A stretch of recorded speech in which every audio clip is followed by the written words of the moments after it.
Thank you very much for being here and for your patience. I'm Michaela Kalowski. It's my total delight to be part of this wonderful event series at Petersham Bowling Club, and we're absolutely thrilled to have Ashley Kalagian Blunt with us this evening. I do want to start by acknowledging the traditional custodians of the land we're on tonight, the Eora people, the Gadigal people of the Eora Nation, and to pay my respects to elders past, present and emerging, and also to welcome Aboriginal and Torres Strait Islander people who are here with us this evening. Tonight's event is going to work in the normal way of things. I'm going to speak with Ashley for 45 minutes and leave a good 15 minutes for your questions. We are going to go far and wide tonight, as well as talking about this extraordinary kind of heart-pounding book. We will also talk about writing and craft and creativity and health and mental health and, you know, productivity and how you kind of find the ways to do the thing that you love to do. So we're really excited to have you all with us, but particularly excited to have Ashley with us. And I want to tell you two things before I introduce Ashley. One is that you saw the beautiful book table up the front. At the end of our event, Ashley will be there signing books. You can buy many, many copies to brag to all your friends that you were here this evening. But it's a fantastic book. So Ashley is a writer, a speaker and a podcaster, and she's the author of 3 books. A memoir called How to Be an Australian, which frankly I think we all need to read, a thriller novella and collected essays, My Name is Revenge, and her latest novel, Dark Mode, the psychological thriller, was published at the start of March in Australia, and in the 4 short weeks it's been around, you are now in the room with the #1 best-selling fiction author in Australia. Australian bestseller. Australian bestseller, but mega welcome, that's right. This is just a minor thing. And the book is also being published in the UK in April, which is really brilliant. Her writing has appeared in lots of publications elsewhere, the Griffith Review, Sydney Morning Herald, Kill Your Darlings and more. She's also a frequent and award-winning speaker. She's appeared at the Sydney Writers' Festival, Story Club, National Youth Writers' Festival, and is a Moth Story Slam winner. She's also the co-host of a wonderful podcast that we will talk about tonight, which is called James and Ashley Stay at Home. It's a podcast about writing, creativity and health, where they interview authors and creatives and medical professionals that I've heard recently about a whole range of ideas connected to creativity, to anxiety, to mental health and to much more. She also teaches a range of creative writing courses, and she has a Master of Research in Creative Writing. I'm giving you a whole proud mama bio right now. Bear with me. Before moving to Australia, she's lived in countries all around the world, which I think does creep into her writing, which we'll talk about as well. And her work has been nominated for numerous excellent literary and other awards. Please join me once again in making her welcome this evening.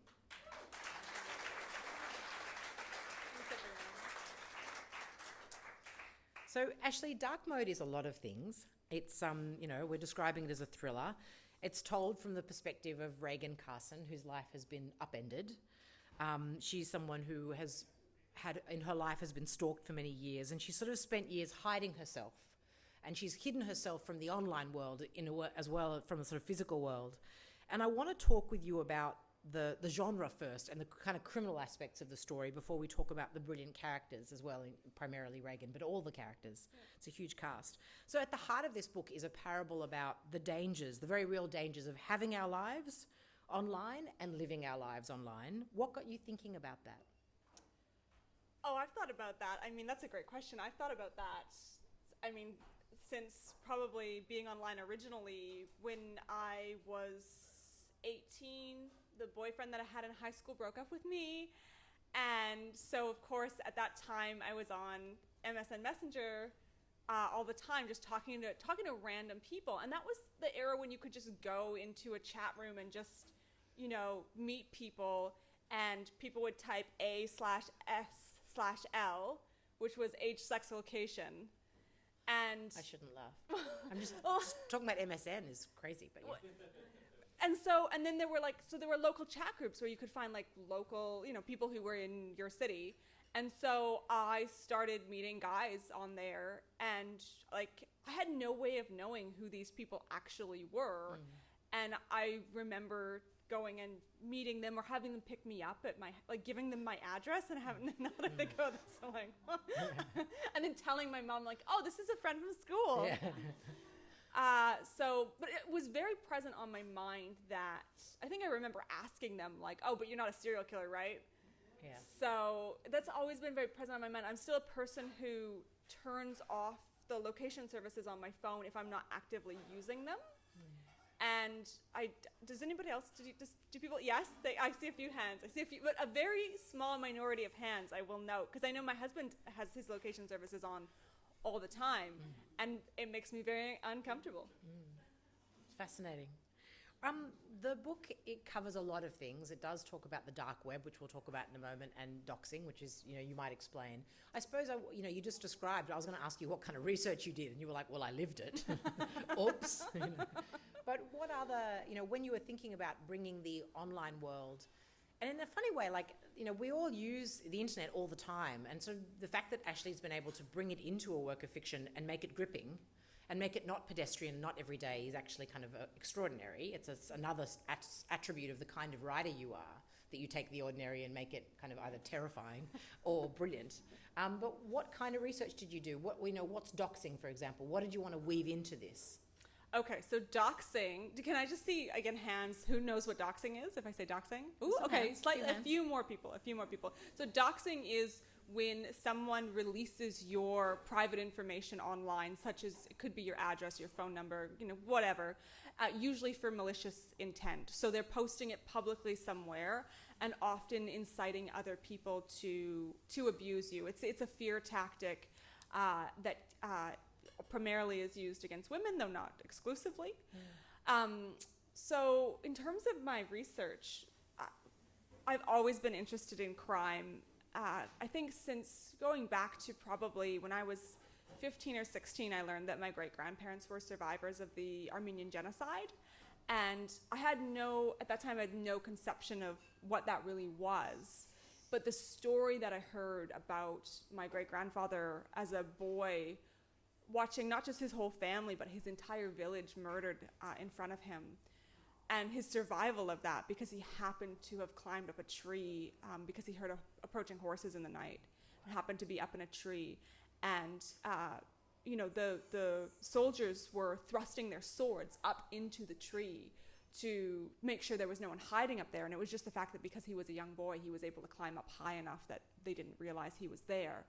But I think that story really captivated me because I had to start imagining how that could have happened to someone in my family when I had grown up in this very safe environment where, we were still of the generation where we played out in the street with other local kids. And my mom was always a bit paranoid. But I always had felt safe as a kid. And learning that about my great-grandfather didn't change my feeling of safety, but it did make me very interested in how we could have that history in our family. And so I think I got very fascinated by crime. But then when I was, I had been writing for a number of years and I had been studying the genocide. So I spent about 10 years studying the Armenian genocide. I did 2 master's theses on it because apparently one wasn't enough. So I my first book was ended up being about the historical connections between Australia and the Armenian genocide. But then I started writing comedy. I was doing stand-up comedy. I was writing this book that I thought was going to be quite comedic. And then I got very, very, very sick. And I ended up bedbound for a number of years. And I'm still in the process of recovering from that illness. So during those years, the one thing that really lifted me out of thinking about everything that I'd lost in my life was listening to true crime podcasts and watching true crime documentaries and also watching all 430 episodes of Law & Order Special Victims Unit in order. It's almost that's what it's there for, right? Right, It's like a medical kind of treatment, I think. It really is, actually. So I think the research started there. So I would have learned what doxing was, through that process. And then when I started writing this book, then I got more specifically into, okay, so I think there was a particular podcast that I listened to called Hunting Warhead, which is about criminal activity on the dark web specifically and the challenge for police to investigate it, because obviously this is something that is sort of without jurisdiction, right? There are people in various jurisdictions who are involved in something like that, but it's not one jurisdiction that's responsible for combating it. So it's an interesting challenge for police internationally. So that was where I started with the dark web, and then I started reading more and more on the dark web, and yeah, I could talk about the dark web forever. I know. We're going to come back to the dark web, but I want to say that, I think, can I have a show of hands? Who's read the book? There are some good hands going up. Okay. You're in for a ride. What I was going to say is that what's fascinating about the book is that, we mentioned before that the lead character is Reagan Carson, and it's clear from the first few pages she started being stalked by someone when she was sort of 15 or 16, and it's shaped her whole life. It's shaped every relationship she did or didn't get into. So you've got this very strong theme when you start to read the book about stalking, and I'm like, oh my God, this is terrifying, and how am I going to stay with this it's this whole story.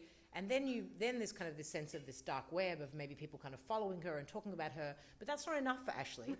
What she likes to eat, and then is some good serial killer stuff. And there is the serial killer aspect is kind of is next level. And I did wonder, it would have been enough, given the style of your writing, as you say, and we will talk about the dark web, to keep a story in what happens in the dark web and kind of the way in which we're maybe never really safe and the ramifications of that. Why did you also then bring in this other kind of thriller aspect of the serial killer? Partly because that's generally my favorite kind of crime book, to be honest.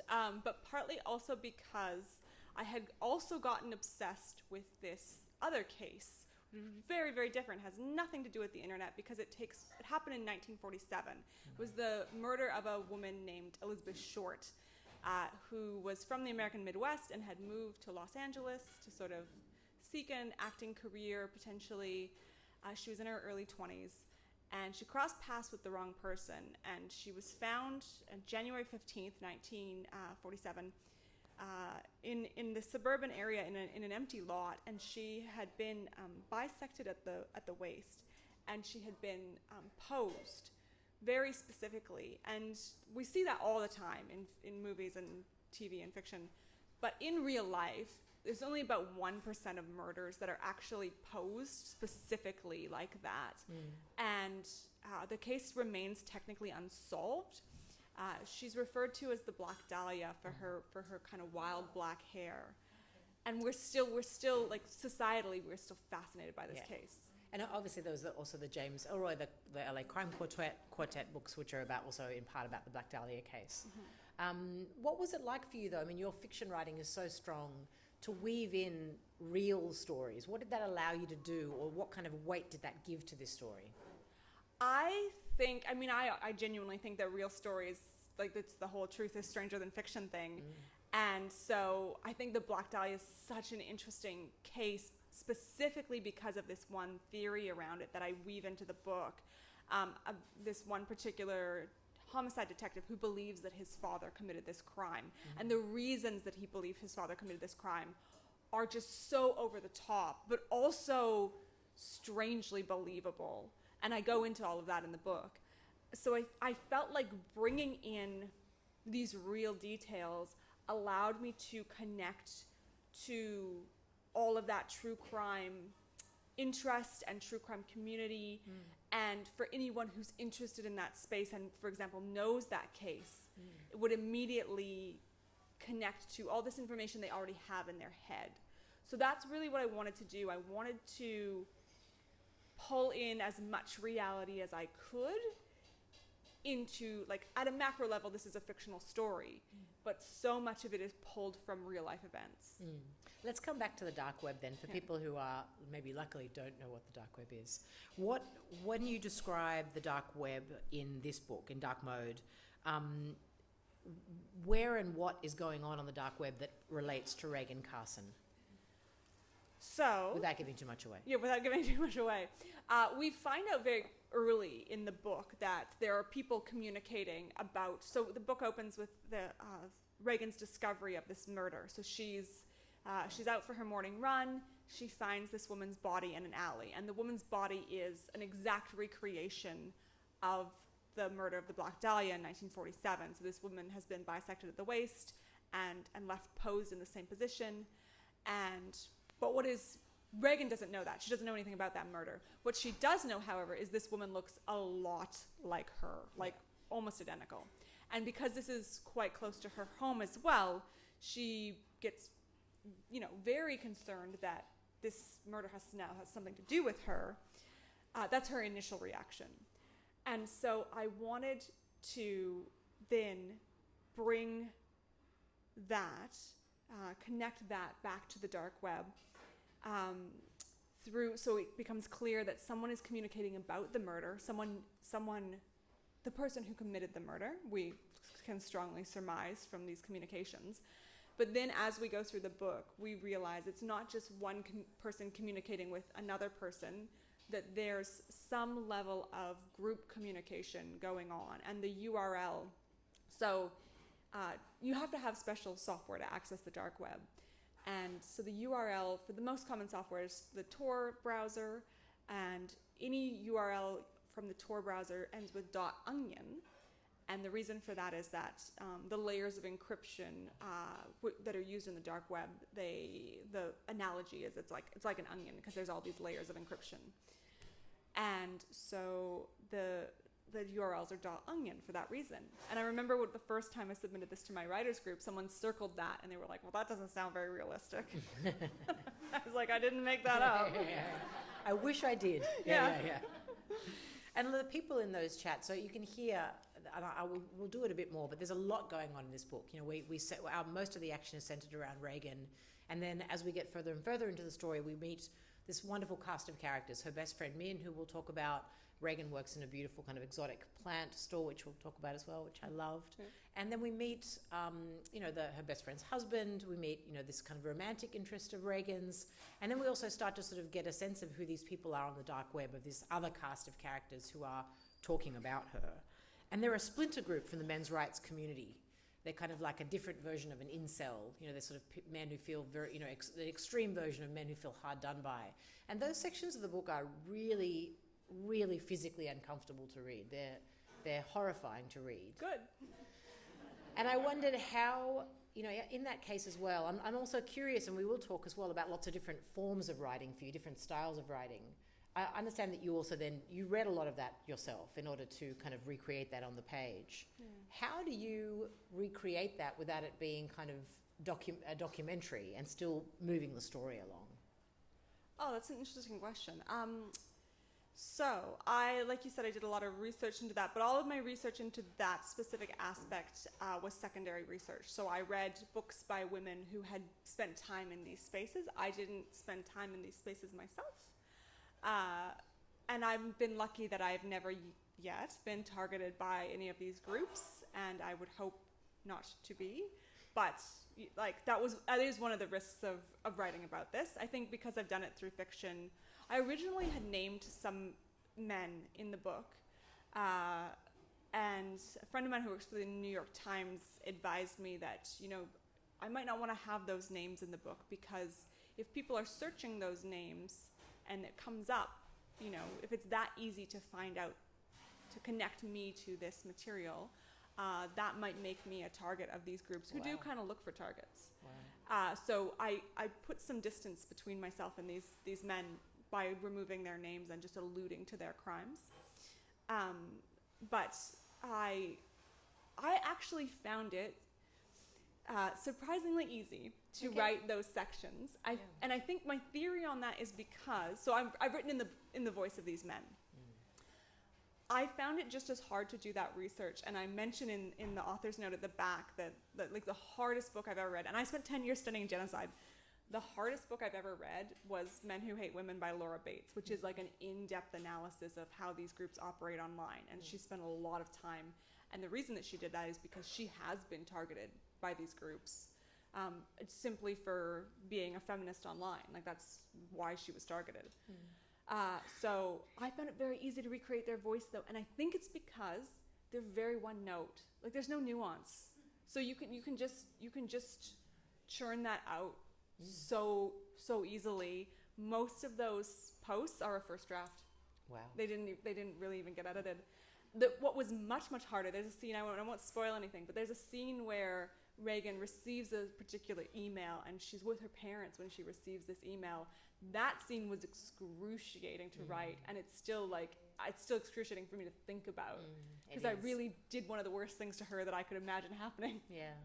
Reagan Carson is a wonderful character at the heart of this. She's complicated, she's broken but also not broken. She can sort of keep her eye on the future of things while trying to see if she can patch together a life in the present, which she really struggles with.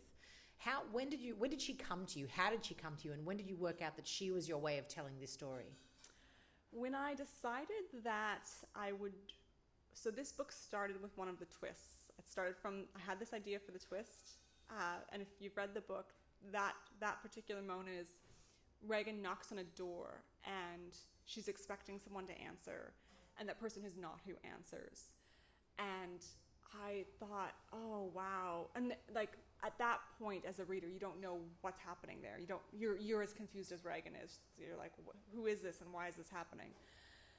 But I, of course, knew what was going on in that moment. And I was like, I really want to see if I can build that out. Like, because this was my, like, I want to try to write a crime novel. I don't know if I can write a crime novel, but I thought, like, I'll just give it a try.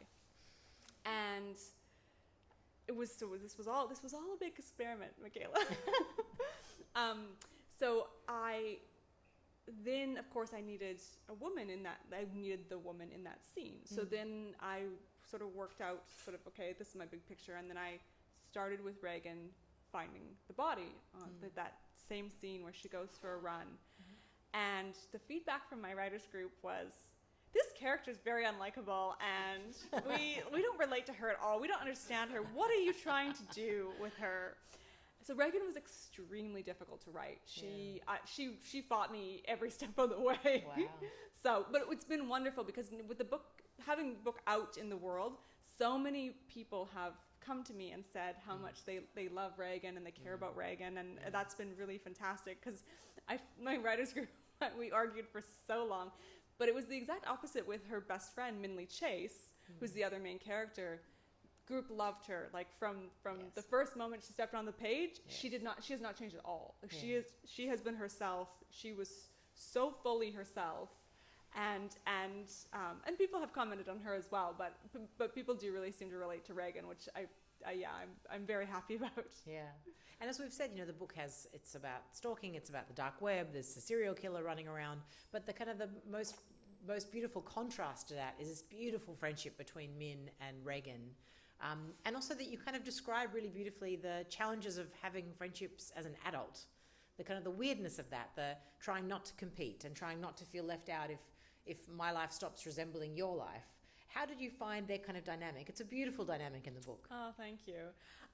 So Min and Reagan met in South Korea. They were both teaching English there, and they both ended up in this small village where they were really the only two people who were fluent in English.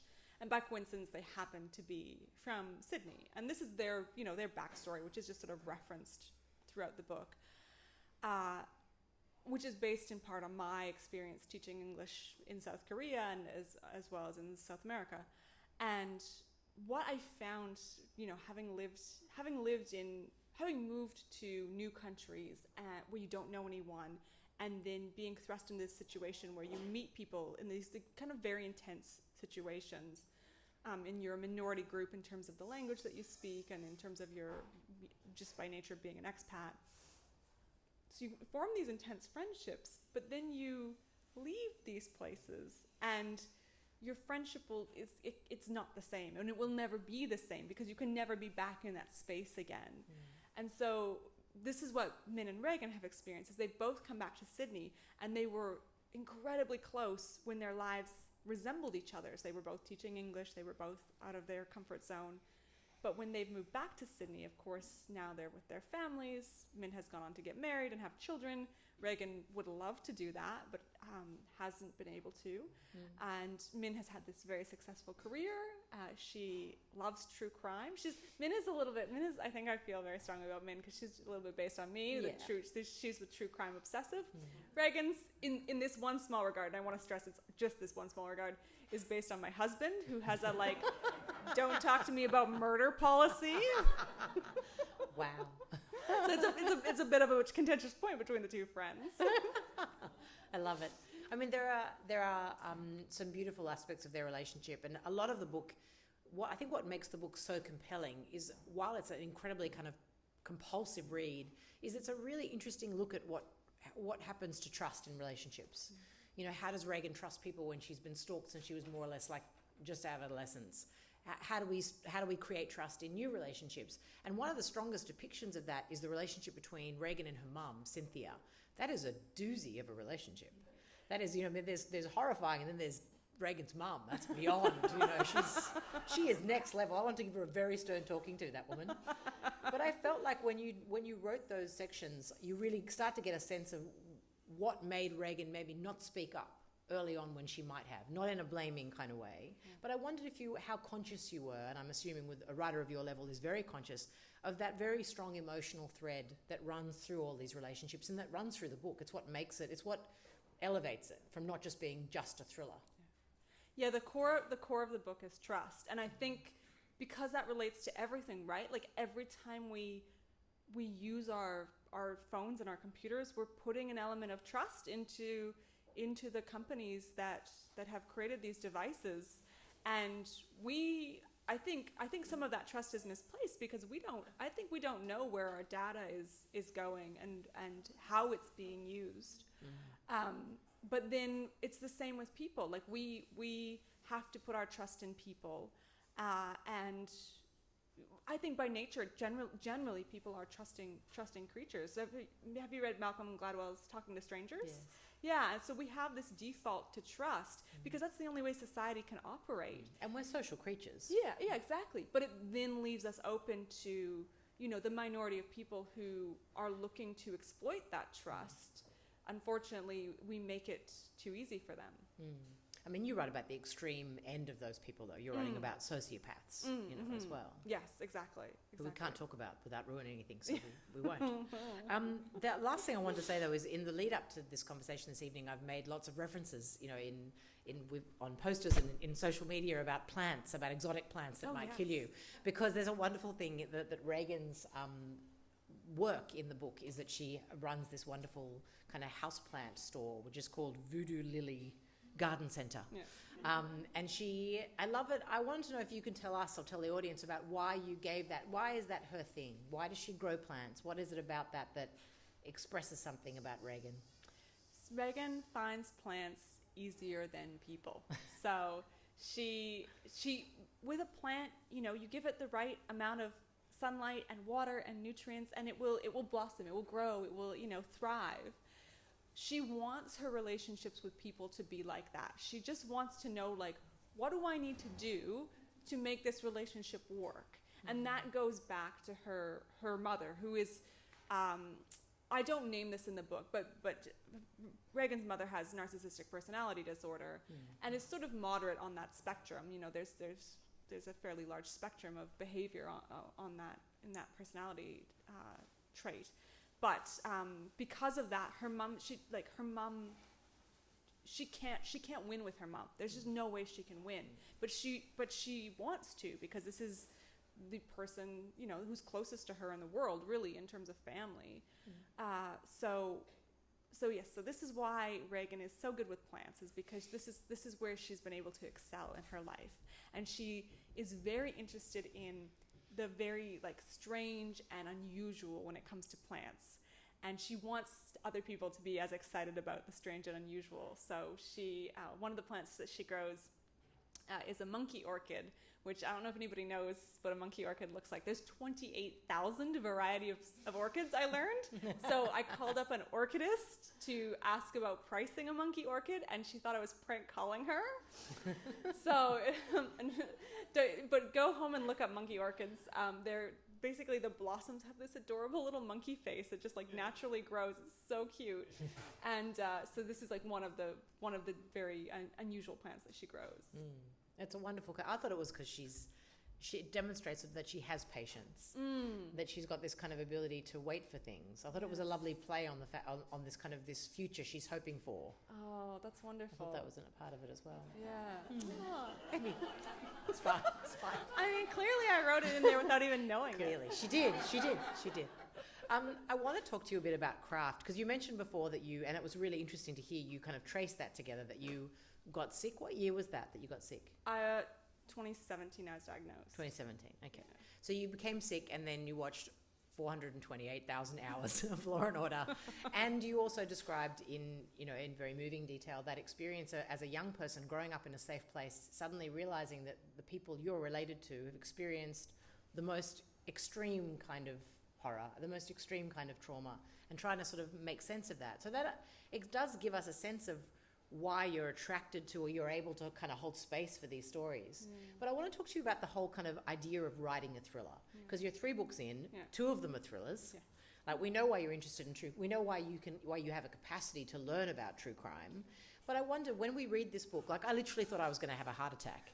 It is, my whole central nervous system was on fire. It is an absolutely propulsive read, and I'm curious, what is it about thrillers that give us that feeling?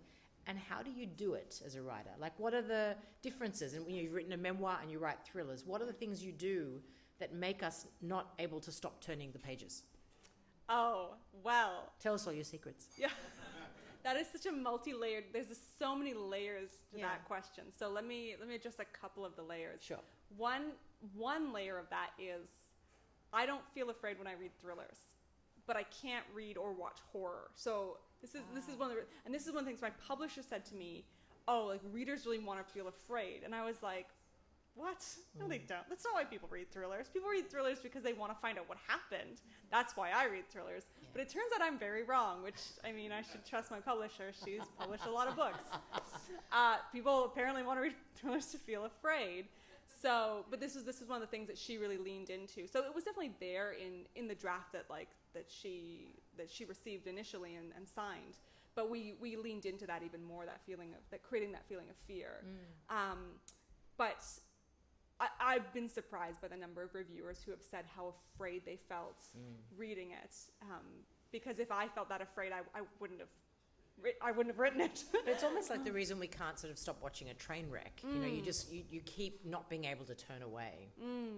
But so in terms of the craft level, there's very specific techniques that you can use to get that sense of, I have to know what happens. And so one of them, of course, is putting a mystery like right up front.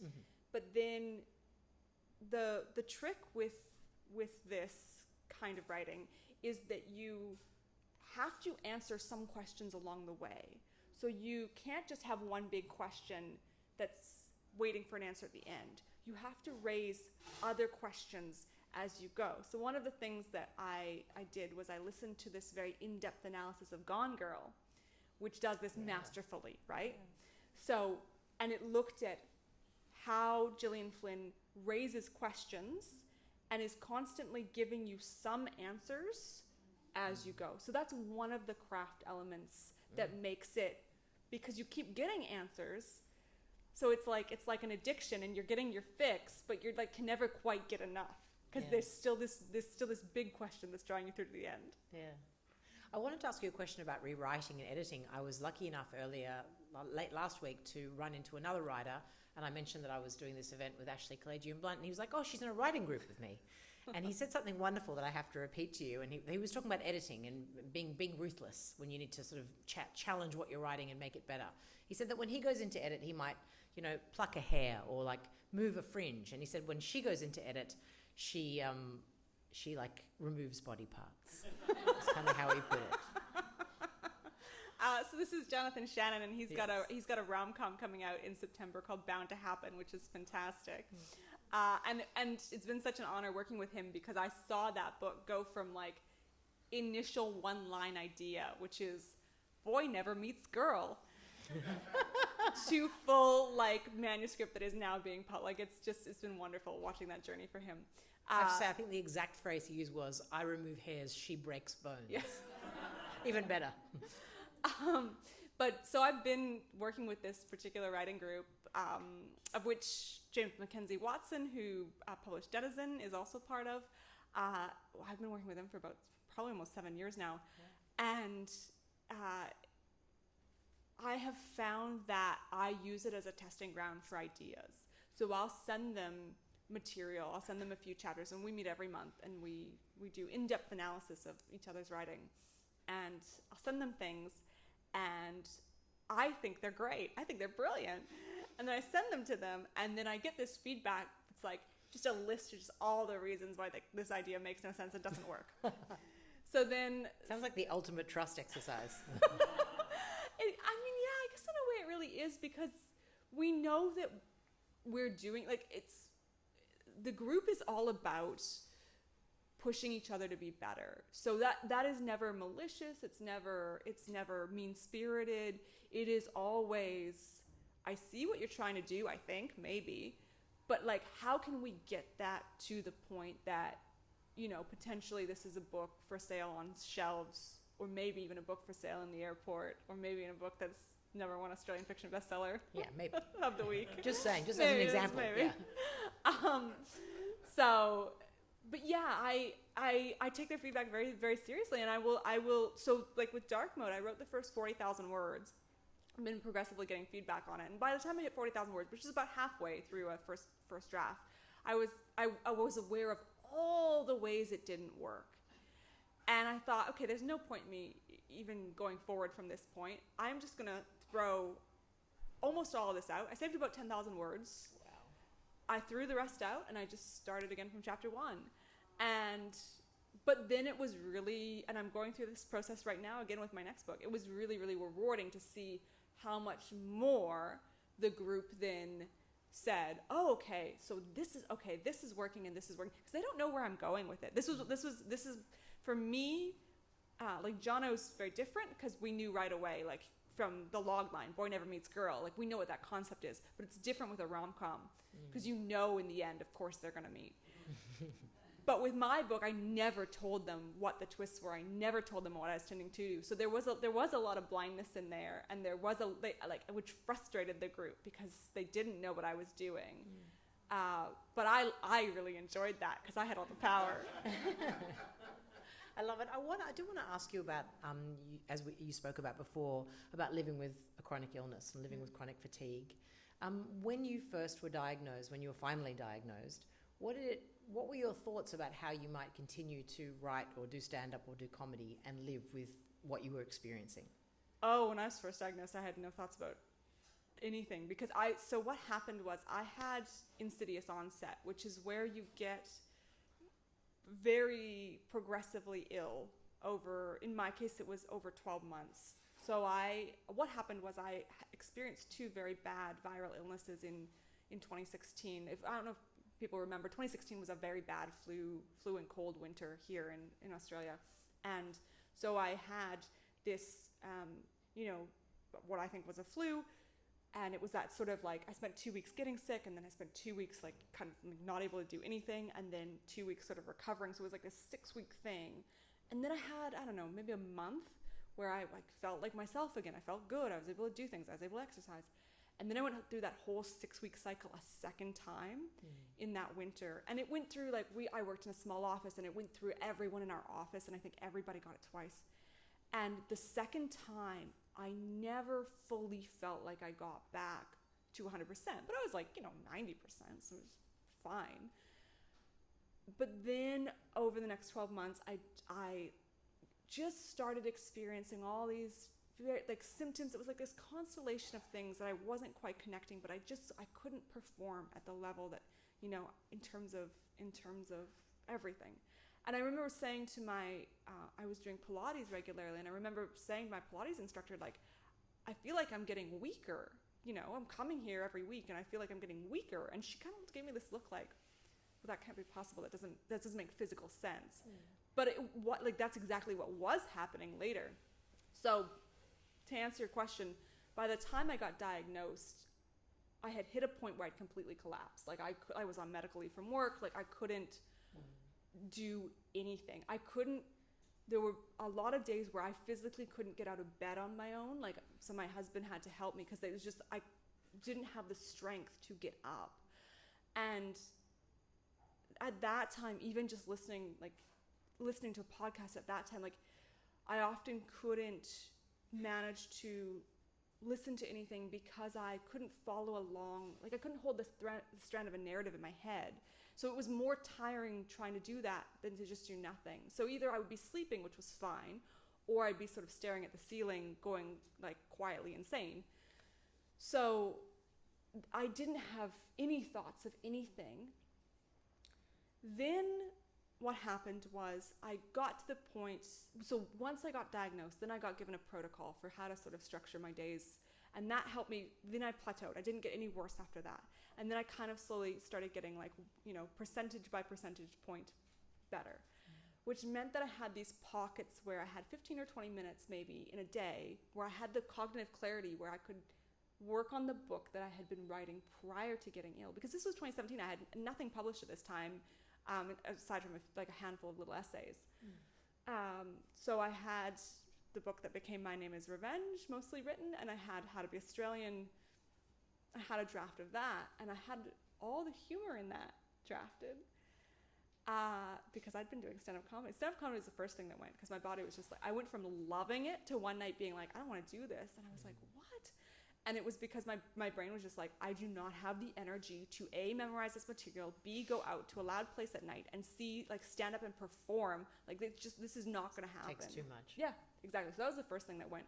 But so when I had these pockets of 15 or 20 minutes, I could go into these projects that I had already invested years in, and it was this wonderful escape, because suddenly I was thinking about the work and not thinking about being sick.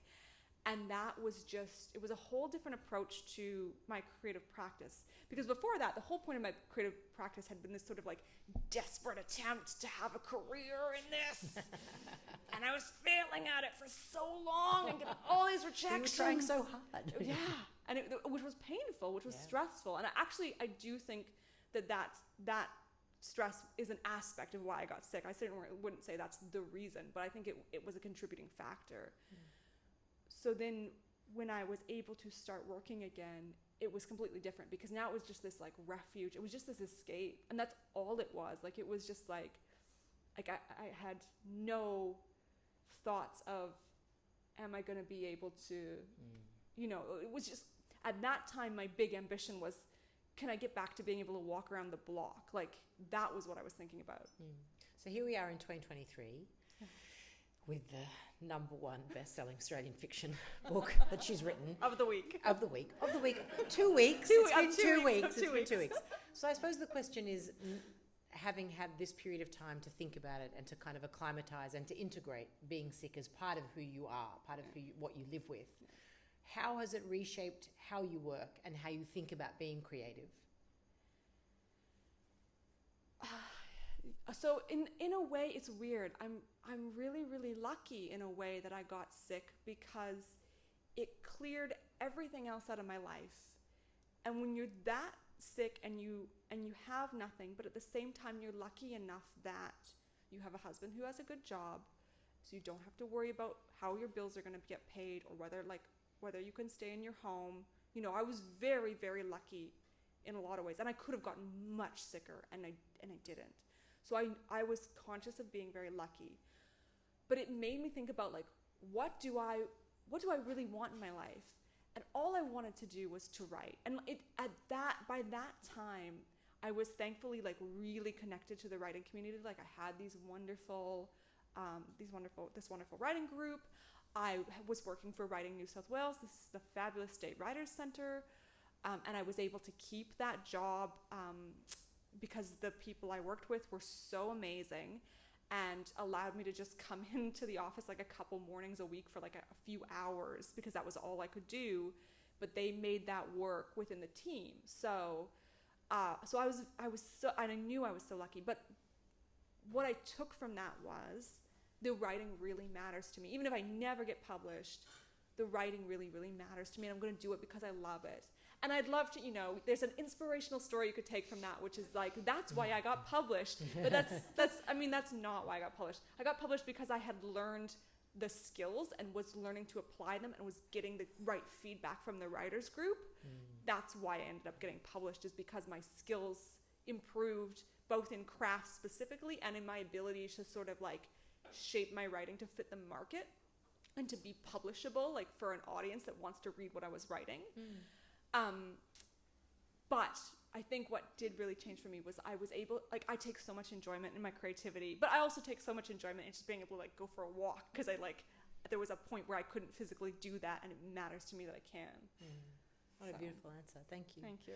I want to mention as well, because you can keep on hearing more of Ashley when she's not on stage, because she has this fabulous podcast called James and Ashley Stay at Home, which I understand, speaking to Ashley, was started during COVID, and the framework for it is talking about creativity and health and kind of not well-being, but mental health and anxiety and creativity. What did you and James want to do? So James Mackenzie Watson also lives with chronic illness, and he happened to join my writers group just randomly through Writing New South Wales, and he has this really rare condition called chronic inflammatory demyelinating polyneuropathy, which has fatigue as a big component of it. So he and I had a lot in common, and he and I were both really interested in how, like, that kind of question of how living with chronic illness, and whether that's physical illness as we have or mental illness, which we've also both experienced, how that impacts how you have a creative practice, how you achieve creative goals, how you navigate life in general, even just outside of creativity. So we decided this was the approach we were going to take for this podcast we wanted to do. And James also works as a nurse. So he was, 24 when I met him, and working in palliative care. Wow. Then went on to work. He was an emergency room department nurse for a while. So he has this career that also intersects with health in really interesting ways. So I'm really lucky to be able to do this podcast with him, because he's really just brilliant. And we've had some incredible conversations with such a variety of writers and creatives. Yeah. But I've also heard really fascinating conversations on that podcast with authors who talk about anxiety. They talk about the anxiety to produce, or the fear that if they don't write that thing that they won't be worthy to anyone anymore. And I don't think you need to be a writer for that to ring bells with you. When you're trying to work out what you want to do and how to do it well, or how to be doing all the things most of the time in your life that are the things that fuel you. I thought that was just a really brilliant conversation. I think that was the Hayley Scrivener conversation. Yeah. Hayley Scrivener, who wrote Dirt Town, she talked about, and she pitched this to us. She said, I felt so much shame while I was writing that book that it was like I had killed someone. And I said, do you mean because you killed a fictional person in the book? She said, no, just the level of shame that I carried. I felt like I had murdered an actual person. Extraordinary. It was a brilliant insight. I do want to ask, before we throw open to your questions tonight, and there'll be I think we'll turn the lights on so we can see each other, and there'll be a roving mic as well in a moment. But I wanted to say that, among other things, Ashley's also written a memoir, How to Be an Australian, which I think is just such a great title. And I thought it was really interesting when we think about memoir, say 30 years ago, it's like Sean Connery in his golden years, right? Like it's not a young fox going, let me tell you about some stuff. And I wondered if you could just reflect, talking about it from a writing perspective, the approach you took in writing a memoir where you were reflecting on things that had been, but you're also at a stage in your life, an age and a stage where you're looking more forward than you are back. How does that affect how you write a memoir? I think there's this memoir versus autobiography, right? Or biography. Like, biography is like the story of a person's life. Memoir is often encapsulated, like it's the story of something that happened. And so for me, my memoir is very specifically from the decision to move to Australia to getting Australian citizenship. Because when we moved here, my husband and I moved here together, it was on a 1-year visa. We were newly married. It was a student visa. It was like, we're going to come here, we're going to have some fun, and then we're going to go back to, Canada and actually like live our real adult lives. But then my husband got a very good job here, and because he was an accountant, he could get a 4-year work visa. He could, take my student visa, translate that into a 4-year work visa. And because I had pushed him to come here, it only took me 8 years to convince him to do it. So, because I had spent 8 years convincing him to come here, when he said, oh, I think I want to stay a while longer, I was like, oh, okay, like I can do that for you, that's fine. And it wasn't that I didn't want to stay here, but it was that I had finished the degree I was doing, and I was like, oh, so what do I do now? And it's sort of, me being in Australia coincided with this period of my life where I suddenly had this sort of like, what are you really gonna do with your life? Because you just did this degree in cultural studies that was basically French philosophy, which does not translate to actual jobs. And I and my my wonderful patient husband kindly said to me, he's like, you want to write this book? Like, go, sit down and write this book. You need to go to Armenia. So I went to Armenia for 2 months. I traveled around. I interviewed like every single person who would talk to me that I could find a translator for. I spent 9 years writing this book about Armenia. But so like within that, I was also like adapting to how do I develop an Australian identity? Because the thing about moving from Canada to Australia is that Canada and Australia on the surface are very much alike, except for the weather. So I thought I was moving to basically hot Canada. And it turns We should out put that on a bumper sticker, don't you think? Australia, it's hot Canada. turns out it's not hot Canada. There's actually a lot of differences, but they're very subtle. So like none of them on their own matter that much, but they all add up. And so I went through this phase where I felt like quite estranged from myself. I didn't have a career. I was struggling with the writing. And this was just like, I created this vacuum in which my anxiety then just rushed in to take over my life. So and I was living in the land of no worries, where I was supposed to be like enjoying the sunshine and the beach. And so the memoir is very much about me deciding, okay, if I want to be happy here, I need to commit to Australia, which means I need to like make Australian friends and see the country and learn its history. And I remember, this is in the book, I was in the elevator of my apartment building. I think it was the day Turnbull came to power, and so I ran into a neighbor, and he said something to me about something, and so we were talking about Turnbull, and he asked, he's like, oh, so what do you think of our like revolving door of prime ministers? And I said something about, it's so crazy because Menzies was in power for 22 years? And this guy looked at me like I just like spilled a state secret, and he was like, how do you know that? So You're like, I'm an Australian now. Exactly. That's fantastic. I think that's a good moment for us to turn on our lights so we can see you. Yeah, I'm totally blind. I know. Wow, There there's people out here. Amazing. Hi. Oh, Haley, I and know some lovely of these Haley people. at the back has a microphone. If you have a question and you want to go first, which is always a bit scary, pop your hand up. We'd love to hear from you. First is always scary. Ooh, There we go. Yes. Yay. Hello, I'm about 2/3 of the way through your book, and it wasn't a toss-up whether to come here or not, but I'm hanging out to get home to finish it. But I had a question just about the very first scene, which is like a really graphic scene, right? And it described, it's really violent against women, and we're at a moment in time when we're all really critiquing the way that violence against women is used in popular culture. Yeah. And I sort of wondered about that because I think, in the book there's obviously some great women characters and it's building into that, but it was pretty confronting Yeah. at the beginning. I just wondered if you could talk a bit about that choice to make that beginning so graphic. Great Right. question. Oh, yeah. Fantastic question. I think partly what I wanted to do, all of the details in that scene are taken from real life. And what I'm doing in the book is very intentionally looking at misogyny both online and in the real world and how they intersect.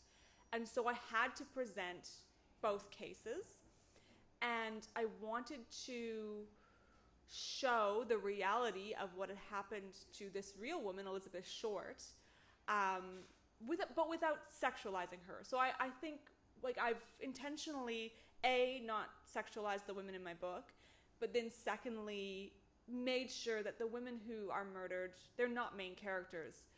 So that's a bit of a spoiler. No main characters die in this book, at least in terms of this serial killer that we meet in the first chapters. But I made sure to give all these women, like, they have specific identities, they have backgrounds, they have families. So I'm very aware of this how we're changing how we think about the presentation of crime in fiction. But at the same time, I wanted to show the reality of that not only happened to Elizabeth Short, but also it was a mom and her child who found her the morning of January 15th. And I often think about how that would have changed that woman's life as well. Like, she forever would have been the woman who discovered Elizabeth Short that morning. Other questions from the audience? That's a hard question to top. But you can ask me anything. Down the front, we'll just bring you the microphone. Thanks, Hayley. Just here in the middle. Very short question. Sure.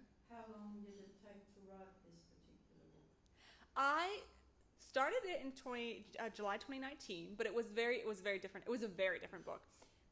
This book, when it became recognizable as Dark Mode, I started in January 2020, and I was finished it by September 2021 in terms of like my work on it. And within that time, I had also released How to Be Australian, so I'd taken a few months off for promo. And then it went to my agent, and we did a big revision over sort of December, January.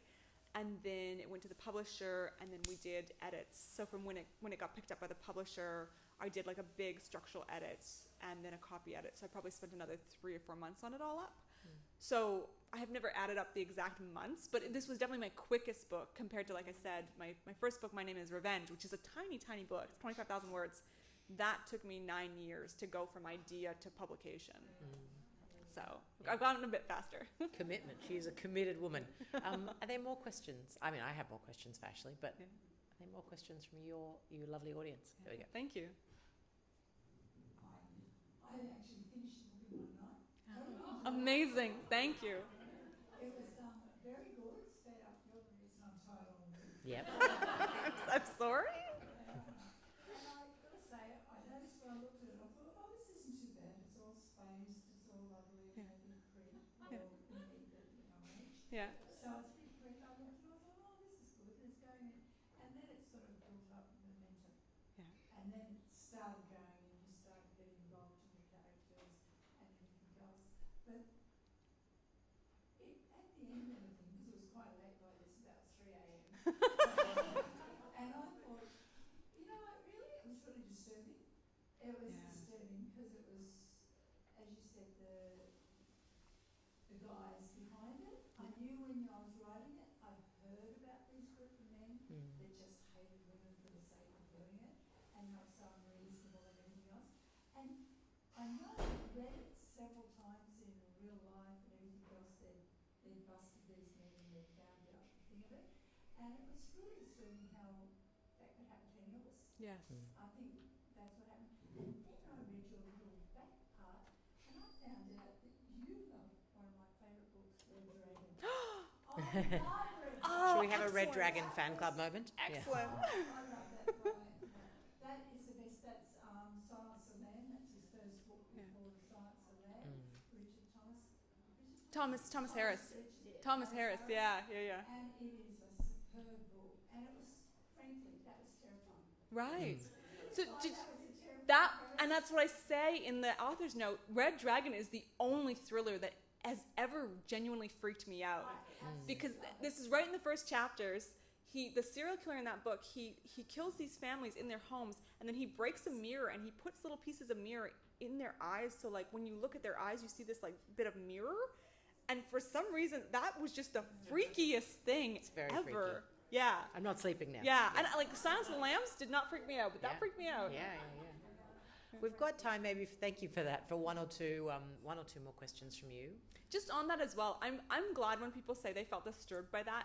Like, not that I wanted to disturb people for the sake of it, but that I feel like more of us need to think about, to be aware that this is happening in our society, and think about it, because especially for people with children in their lives, like young boys, like your young boys are being targeted on places like YouTube and Instagram. And we need to be aware that this is happening, and we need to talk to them about it. And this needs to be in our schools. And that's exactly what Laura Bates says in her book, Men Who Hate Women. And I, at the end of the book, encourage everyone to read that, because it is a genuine issue. And if it continues to proliferate, we are going to see more violence. It's part of what makes the book so powerful, I think, as well, is that it's kind of a thriller that isn't disguising itself as something else, but it does make you think about, as all the way through all the kind of criminal things that Ashley writes about, you think about the ramifications of those. As she said, what was it like for the mother and the child who discovered Elizabeth Short's body in 1947? But the ramifications of how men and women see each other when those crimes are let to run free it's very powerful in this book. I wanted to ask one last question if we have time before, unless there's another question from the audience that you want to ask, Ashley. No, I'm going to ask you a quick one. You mentioned before, your family history, your grandparents surviving the Armenian genocide, and that you mentioned recently in a social media post I saw that someone came up to you at a book event in Melbourne and gifted you a folder of original news clippings about those kind of they're not terrorist attacks, but they were terrorist attacks in Australia. Can you talk a little bit about them and how that's fueling your writing? Yeah. So I had spent years writing this book about the Armenian genocide, my great-grandparents' story. I had interviewed people in all my family in Canada, spent 2 months in Armenia. I'd interviewed so many people because there's a huge Armenian community here in Sydney, and there's 50,000 Armenians, across Australia. And I interviewed them, and it's like, I was fascinated by all the layers of the story. The Armenian genocide of World War I was the blueprints for the Holocaust. The Holocaust would not have happened the way it happened if the Armenian genocide either hadn't happened the way it did or had been redressed by the international community. I could talk about this for hours. But, so, it wasn't redressed. And the Holocaust did happen. And then the Holocaust was acknowledged. And around the world, suddenly Hollywood was making movies about it, and people were talking about it, and it was getting into school curriculums, which is excellent and good and right. But the Armenian community was watching this and saying, well, Turkey is still denying that the exact same thing happened to us. And there were, a certain group of men who felt that the only way that Turkey was ever going to be forced to acknowledge what happened, because the international community was not doing anything about it, was if there were attacks on diplomats, effectively. And so there were two terrorist groups who I have to say had the best names. One was the Armenian Secret Army for the Liberation of Armenia, and the other one was the Justice Commandos of the Armenian Genocide. And I just think those names are so Hollywood, which I shouldn't take so much enjoyment from the names, but because these two groups, over 20 years, enacted what the CIA refers to as 200 actions, which were generally bombings and assassinations, both of which occurred in Australia. So you might remember December 1980, the Turkish consul general and his bodyguard were shot in Dover Heights, broad daylight, crime that is still unsolved to this day. There's $1 million reward for information. And just 2 years ago, the Sydney police, the New South Wales police, were pulling evidence out of Sydney Harbour, which they described as covered in barnacles. And then in 1986, there was a bombing in Melbourne. So my book, My Name is Revenge. So if you're keen for more thriller writing from me, you don't have to wait for my next book. You can read My Name is Revenge. So it is a thriller novella that it's all research based. It opens with that assassination in Dover Heights. What it doesn't get into is the 1986 bombing in Melbourne, in South Yarra. Yeah, exactly, of the Turkish consulate. And it's such a fascinating story on so many levels. In brief, basically, two guys, one has a car bomb, 4 kilograms of explosives in this car bomb, and he drives it into the underground parking lot beneath the embassy, or the consulate, at 2 in the morning on a Sunday. And the other guy is waiting up on the street, waiting for the first guy to come out, for the bomber to come out so that they can make a getaway. The plan was to set the bomb at 2 a.m. so it would go off later in the day when the streets were full of people.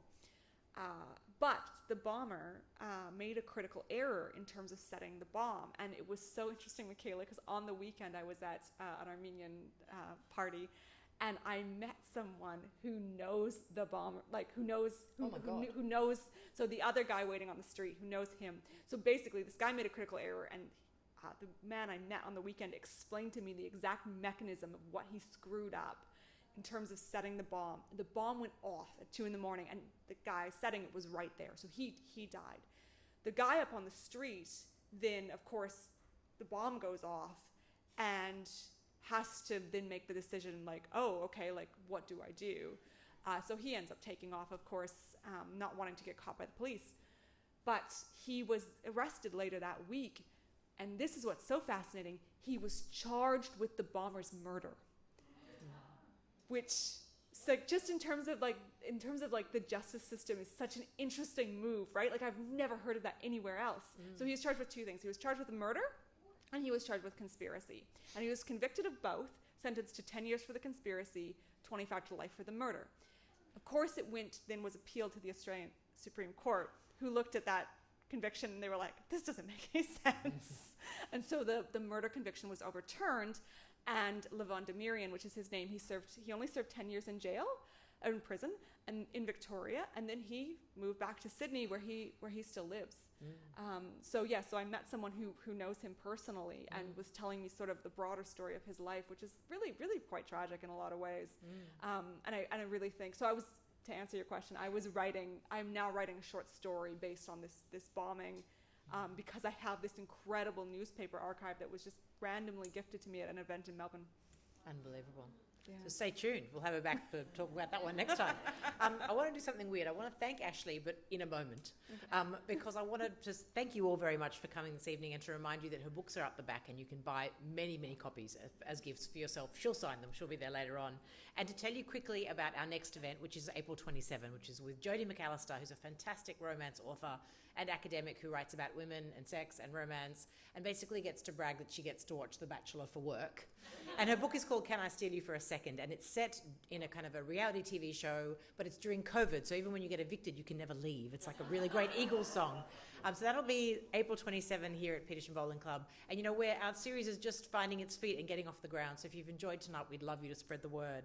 And you can do that as well by joining the Facebook page, or on the Petersham Bowling Club website. You can join the mailing list. And you might have noticed that in May, we'll be partnering with Sydney Writers Festival, and we're going to have the wonderful Tasmanian author Robbie Arnott here with us on May 25. I know.